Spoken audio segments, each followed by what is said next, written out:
Oh man, why am I laughing? Well, you know what? I find it funny. I find it funny seeing all the sad faces after Gunther tapped out John Cena at Saturday night's main event. But you know what makes it even more funnier is that all those people that were chanting at Triple H, they were chanting for the wrong reasons. And I tell you, it was a blast. I loved to see every second of it. You may not agree with what went down on Saturday. You may not agree with what happened in John Cena's final match. But there's one thing that we do have to agree on, and that is this year, overall, it has not been the greatest year. It has not been the greatest retirement run. It has not been the greatest. It has not been anything that we expected.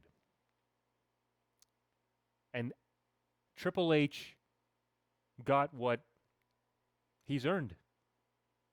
His reputation continues to go down. And although on Saturday, the reason fans were booing, at least what most of them thought, it wasn't really the reason why we need to boo Triple H. If you understand what I'm saying, Triple H was not responsible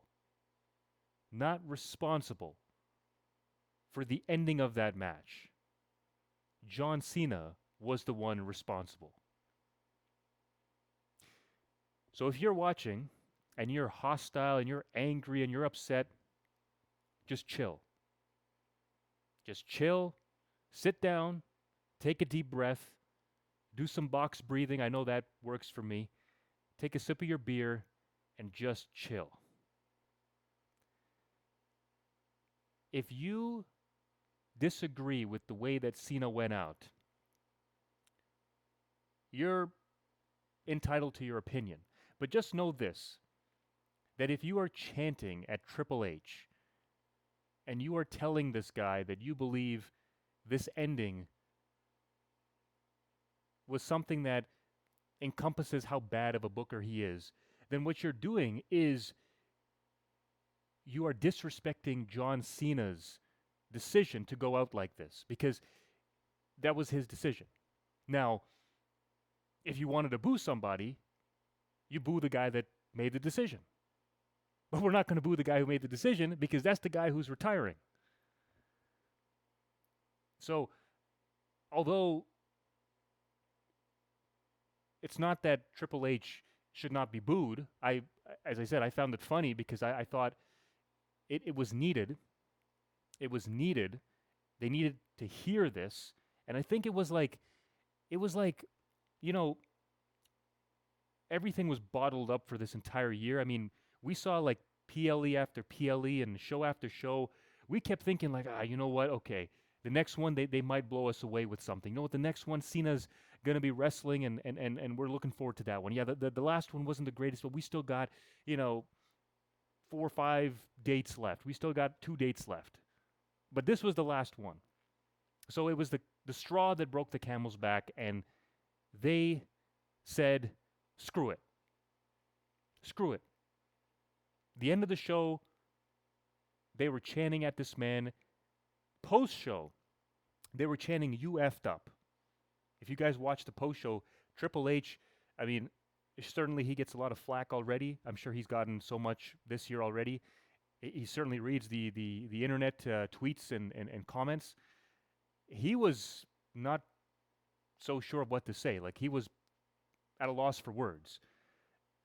Mainly because he's trying to talk over the fans that keep yelling a bunch of different expletives at him, and I guess calling him baldy and whatever. It just all came out because this was the last match. This was it. They knew there was no turning back. So it was like this cathartic release that that was bound to happen. It didn't help that Triple H, up until this point, like his entire booking for this year, from the beginning to the end, it just gotten worse and worse and worse. So that doesn't help either. But you guys got to understand that we can be frustrated that Cena is no longer going to wrestle anymore. But when it comes to the way that this match ended, I want you to think about this. Cena has given his soul to this company, literally just this company, and to Vince McMahon for 23 years. And that's more than some of you guys, I mean, in terms of how old you guys are.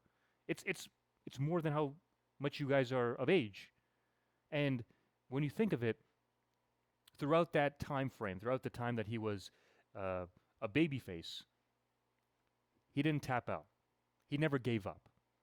Every single kind of match you could throw at this man, I mean, we're talking I quit matches, we're talking no holds barred matches, we're talking three stages of hell matches, Hell in a Cell, whatever. Royal Rumble. I mean, this guy just would not tap out. But Saturday, he was making a statement. When he smiled at the camera, you know what he probably was thinking? He was thinking, I gave you my soul for 23 years. I hope it was a good run. Now it's time for me to take my soul back so I can move on to the next chapter of my life. And the bell rang. That was it. It was the perfect story you could have told. Because Gunther, prior to this, had already retired Goldberg. Prior to this, he had said, I'm going to make Cena tap out. He's done it. So you know what this does? It legitimizes Gunther as a threat. As the guy that could go on to retire AJ Styles, retire Brock Lesnar, whoever else they put in front of him. You don't get any bigger than that. Now, I did see that people were apparently chasing Gunther out of the arena and chanting at him as well because they didn't like the finish. And I love to see it. Talk about heel heat. That's exactly what these guys need. That's exactly what Gunther needs. Imagine when he comes out on Raw on Monday. Do you think they're going to let him speak at all? Remember when Roman Reigns beat The Undertaker? Remember when Brock Lesnar beat The Undertaker? What happened on that Raw on Monday? They didn't let these guys talk. They didn't let these guys have a word because they were just showering them with booze and booze and booze and Paul Heyman was that guy who month after month would tell the audience that my client was the one who beat The Undertaker. And then he went on to beat John Cena and then have his title reign. This is what they're doing with Gunther. And I'm all for it. Because you got to remember, now they cannot rely on Cena to sell tickets. They cannot rely on Cena anymore. This entire year was, this is John Cena's final match here. It's his final appearance over here. He's going to be here for the last time. Make sure you show up. Make sure you buy tickets to see him. That's gone. That's done. And Cena knew that. So, if anything, John Cena helped this company. He helped this company more in this last match than he did his entire retirement tour, which kind of tells you how great, or not so great, his actual tour was. But we're going back to this issue of whose night this was. And it very much so was John Cena's night. Regardless whether Gunther won, regardless if you guys want to chant at Triple H, let's not make this about Triple H. I mean, first of all, Triple H, there's a lot of issues he has when it comes to creative that you can criticize him on. But this night was not meant to be that night. You could clearly see this show. I thought it was overall. I thought it was a solid show, top to bottom. Sure, you can nitpick and say, well, you know what? Oh, but Femi should have been the one who won that matchup.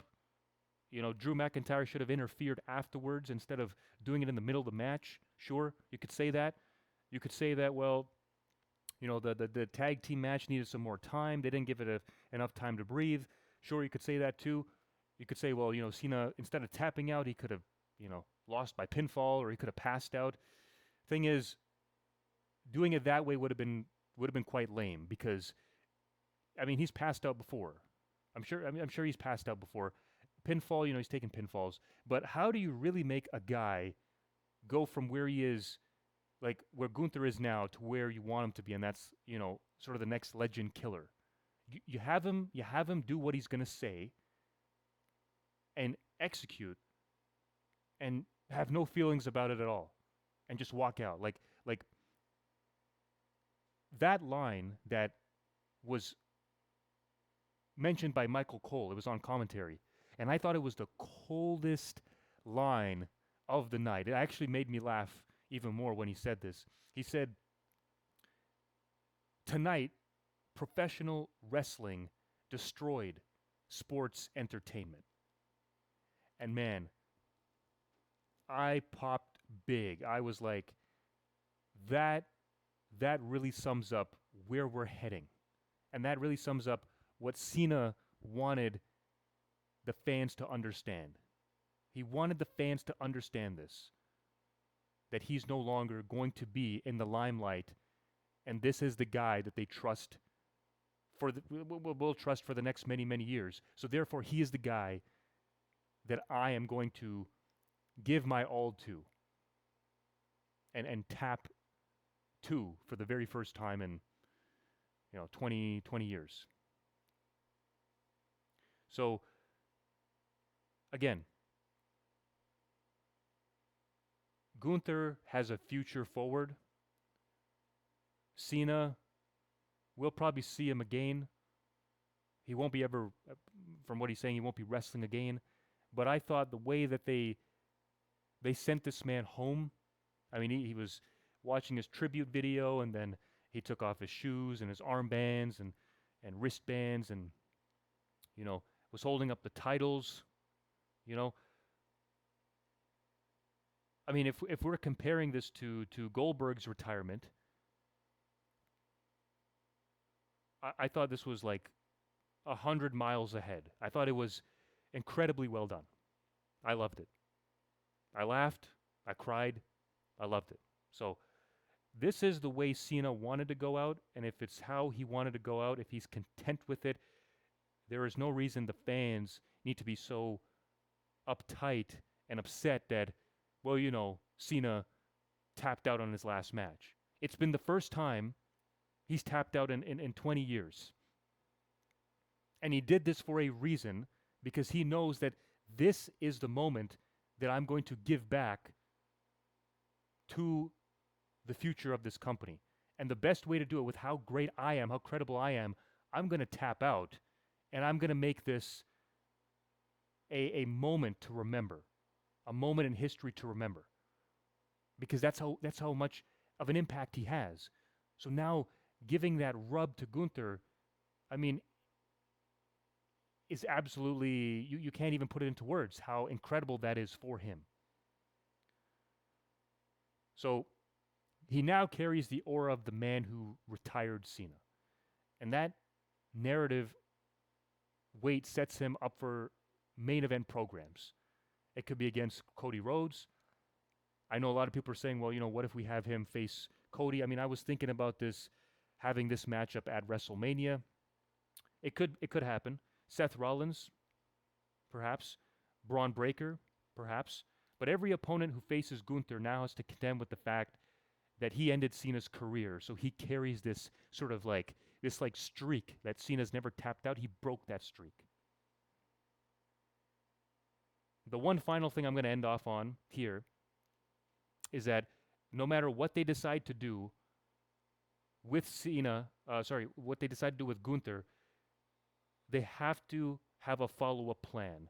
You cannot just treat this like another win for him, because then it would have been meaningless. Go back to the way Paul Heyman announced Brock Lesnar every single night. My client, Brock Lesnar, the man, the 1 in 21-1, the man who beat the Undertaker's streak. Do you know how often he did that, and how much it pissed off fans. And then they had him destroy John Cena that same year at SummerSlam. You need to follow through with this Gunther, with Gunther and uh, his future, to make this match, this win that he just had, make it seem worthwhile, make it seem worthy. Because if you're gonna have the fans be that hostile and you're gonna have this much heel heat, you need to capitalize on it. People pray. They wake up in the morning and they pray for this kind of heat. If they work in professional wrestling, they pray for this kind of heat, and this man has now got it. So, Triple H, everybody else in the creative team, the eyes are now on you. 2026 is around the corner. You best put together something for this man. You best look to 2024 and 2023, because John Cena is no longer here. Go back to how you guys were booking the shows with your talent roster. Do it the right way. And the fans, they will come back around for you. That's all I got to say, guys. That was one hell of a show, and I just thought I'd share my perspective on this this win. And if you guys have any opinions of your own that you want to talk to me about, make sure you drop it in the comments below. I'm always looking forward to reading comments and seeing what people are thinking as we head into 2026 and we head into Royal Rumble season. All right, I'll see you guys later. Take care.